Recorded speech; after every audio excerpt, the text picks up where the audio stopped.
You're listening to Life Repurposed with Michelle Rayburn, where you'll find uplifting and practical advice for everyday living, creative inspiration for do-it-yourself projects, and recommendations for books and resources that will encourage you to embrace your life repurposed. I'm your host, Michelle Rayburn.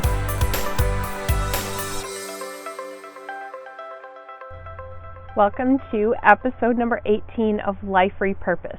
Thank you so much for joining me.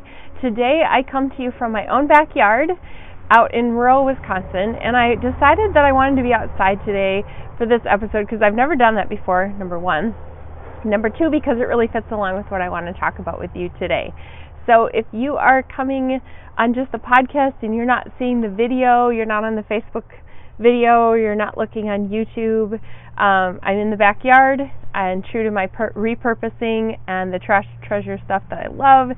There is an old door behind me and it just sits there as a shade in the backyard. It's not there for any other purpose other than to just look kind of cool and be some shade next to the sofa.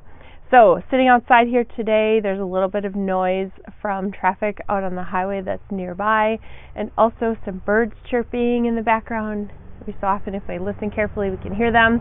And there's a cicada that has been singing on and off this afternoon. So that cicada might join in and give us a little bit of entertainment in the background. So if you hear those noises, that's what it is. This afternoon I decided to come outside because I wanted to talk about where I've been for the last month and why wasn't there a new episode of the Life Repurposed podcast in the month of August. That's because life got super crazy and I decided that I just needed to let something go. So I did my client work, I did the projects that had to be done, I went on a family reunion vacation, so that was important to me, but I just had to take a break because I couldn't get it all done, and I was making myself crazy. I wasn't taking time off, especially towards the end of July as I was getting ready for this trip that I was taking. I wasn't taking days off. I was spending my weekends even working. I'd come home from church on Sunday afternoon and work on some projects, and I wasn't getting enough sleep. I'm getting out of breath just thinking about it. So I had to take a break. Now, why am I sharing this with you? Because I have a feeling there are some of you that are in my shoes who are working your full-time job, who are trying to do some projects and reach some goals that you really wanted to achieve, who are trying to keep your family going, keep everybody fed. You've probably launched them back to school now. There's just a lot going on in your life, and sometimes you have to let something go. You don't know what it is. Everything seems important.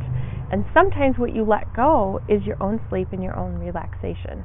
I have discovered in my life that that is the worst thing to do, and yet I do it over and over. So I want to tell you that I'm with you on this. I have not perfected the art of taking a break and resting. I'm still learning to find balance. And so as we walk this together, you're probably learning to find some balance in your life too. So as we think about inspired life, I want you to think about what happens when you don't take a break. For me, I get snappy because I'm tired and because I feel like there's no margin. I sometimes get confused, not like forgetful. Well, I do get forgetful, but not confused in a way that I would need to see a doctor or anything like that, but confused in that I don't know what my next step should be. Should it be this? Should it be that? My mind is like all over the place, and I'm trying to guess, like, what's my priority? What has to be done? Wait, did I do that? No, I didn't do that. I forgot that appointment. All those things, that confusion that comes with it is really stressful and it doesn't feel great. So along with that comes the feeling of being overwhelmed and just feeling like there's too much to do and not enough time to do it. Now, if this is your everyday state of being, I'm with you. I understand how that goes. And I've talked in the podcast before about saying no and learning how to let some things go. That's all important. But today we're going to talk about what to do when we need to take a break. So one of the things that I've done in the last couple of weeks that has been an ongoing commitment that I want to make to myself and also to my relationship with my husband is taking a sabbath. Sabbath is a term that comes from the Bible. It talks in the Bible about working 6 days and then resting on the seventh day, which was called a Sabbath day. This was something that even God did when He created the world. He took a break on the seventh day. He rested and He said, "It is good." And He gave us instructions in the Bible to take a break once a week and to just step away from our everyday tasks and sometimes say it is good. It really is good. So as we think about inspiration, and this is the part of the podcast where I talk about inspired life, I'm inspired to figure out how it can make a difference for me when I step away and when I take that Sabbath time. And in Life Repurposed, I'm going to talk about some practical things in the next section of this podcast about, how can we do that and what can we do. But right now I want to talk about the why. Why is it so important? Well, when I'm overwhelmed and there's too much going on in my life, I don't have the capacity to take on one more thing. I sometimes don't have the capacity to do the things that I need to do them well. And so what happens is not only does my mental capacity start to decrease, but my emotions and my physical, and I'm tired and exhausted and all those things go along with it. So the why behind a Sabbath is that sometimes we just need to have a break. So my husband and I had a talk a couple weeks ago about what can we do that would help to improve this margin in our lives. One of the things we've been doing on Sunday nights for the last 3 years is leading a Bible study. People from our church come over, and we've been leading that Bible study. And we had made this commitment that if we're going to put that on Sundays, then what we're going to do is we're going to take a day off during the week together and make that our time together. We're going to have a different Sabbath. And the reason that having a Bible study on a Sunday doesn't feel like a rest is that you have to get the house cleaned, and you have to make some snacks, and you have to prepare the lesson, and all those things that go along with it. Well, I'm here to tell you that honestly, finding another day did not happen. It just didn't. We just ended up packing those other days full. There's something about the weekend and about Sunday where we used to find a little bit more downtime on that day than we could on other days. So we talked about it, and we decided that if we were going to still host this Bible study, it was going to have to be on a weeknight, and we would find another day. And we're still working on that. We're trying to figure out where we're going to put it in. But the commitment right now is that we are going to take those Sunday evenings, those Sunday afternoons, and we are going to use that as time for each of us to rest and rejuvenate. Now, my husband sometimes has to work until Sunday afternoon, and that's okay. When he gets off work, then that's when we can take a nap or we can go for a walk, and I'll talk about that, like I said, in just a minute. But we've discovered that we need to do it. So I experimented a little bit in the last couple of weeks, and on the last couple of Sundays, I just took the day after I got home from church, made a snack, something kind of simple for lunch, not the big Sunday dinner that I grew up eating as a kid. And I got out a book. I came out here on the back deck, laid down on the outdoor sofa that I have, and took a little rest after I read for a while. Took some time to watch a movie because I enjoy doing that. What I decided was I was not going to open my laptop. So I had my phone, and I could play around on social media because sometimes it's fun to just catch up a little bit and see what other people are doing. But I did not open my laptop, because if I open an email on my laptop, it means I'm going to sit and type out a long reply. And when it comes to work-related things, I just didn't want to see those emails on a Sunday, so I didn't. And what I've discovered in the last couple of weeks of just experimenting with that is that it made a difference in my mindset going into the week. I have felt a lot more rested, a lot more refreshed and relaxed, even though the to-do list did not change at all.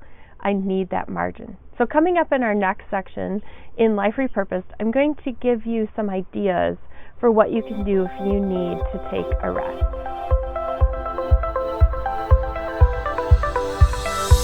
So for Life Repurposed, I want to talk about change, because that's really what repurposed is. It's changing something. So if you need to find some more margin, you need to take a Sabbath, or if you want to call it a rest, or whatever you want to call it, what do you do with that time? Well, when I was a kid, Sundays were set aside for church and napping and reading, and that was about it. And so I had a different understanding of what a Sabbath is. And now, as I've kind of worked into it a little bit and figured out what works in my own life, I've realized that a Sabbath doesn't always have to be just resting or just sleeping. Sometimes that is exactly what my body needs, and so I need to take a nap or rest on a Sunday, or whatever day you decide is your Sabbath that you're going to take your rest. Sometimes it's physical. Other times, though, it is actually just a break from something else. And maybe something physical sounds really good, like going for a hike with my husband. We live just up the road from a state park where there are some great trails that we can take, and sometimes that's what I need, to get out in nature and just be inspired and refreshed. Sometimes it is to watch a movie. Sometimes it's to unplug from devices, maybe not use my phone or my computer at all. Sometimes it's to read a book for fun. Sometimes it's to read my Bible. Sometimes it is to visit with friends or write letters. Whatever it is, it's something that nurtures my soul in a way that my everyday life does not. The chaos of going from one thing to another thing to another thing. Now, I did find a blog post that I'm going to share in the show notes. If you go to michellerayburn.com/18, which is just the number of this episode, I have a blog post that is essentially the show notes that goes along with this, where I give you some of the links to the things I talk about.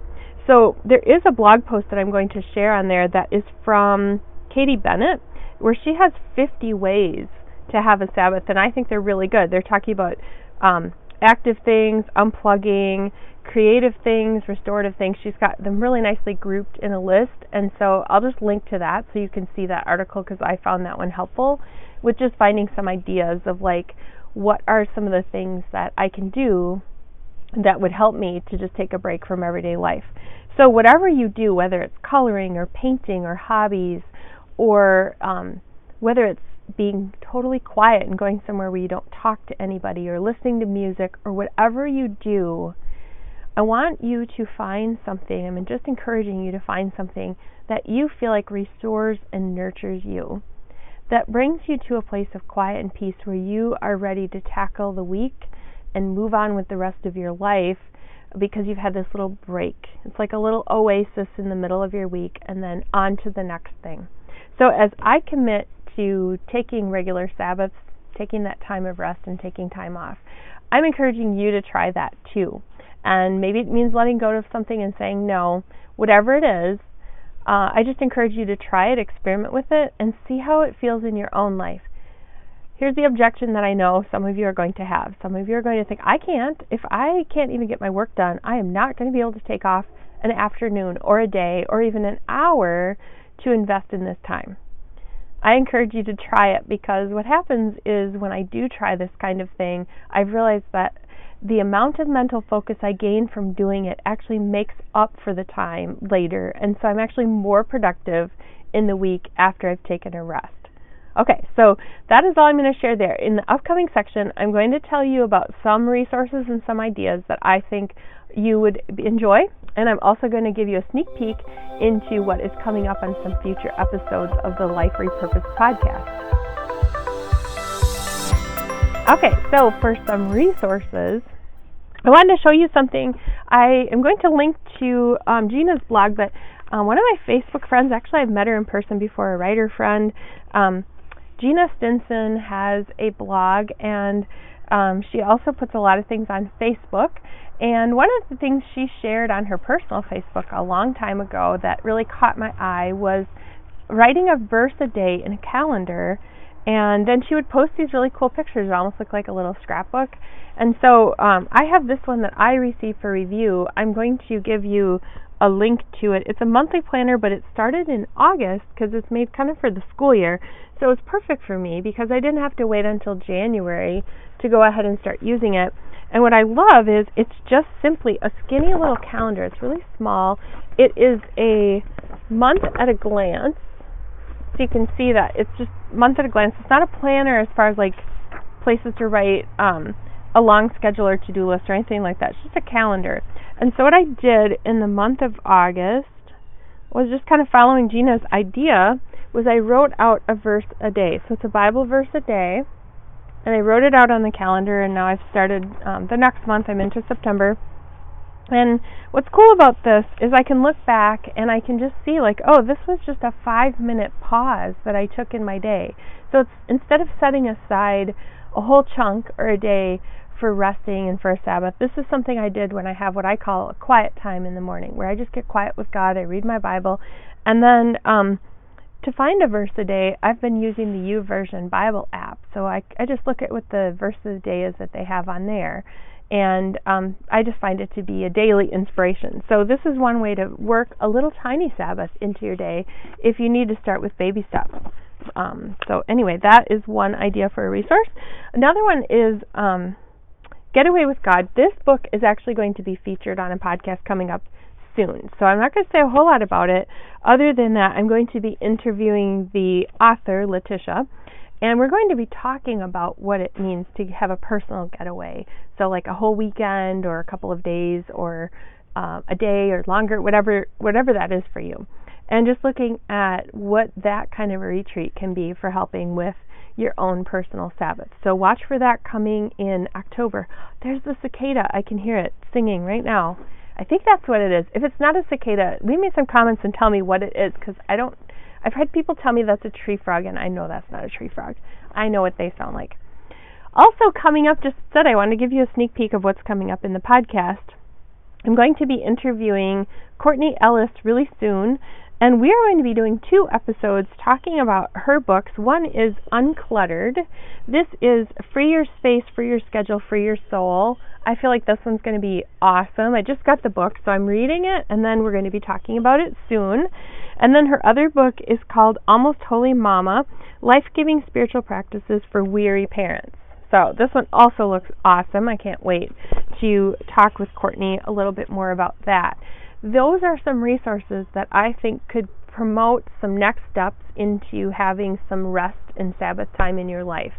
So I have other ones. As resources come to mind, I'll be sharing them on my Facebook page.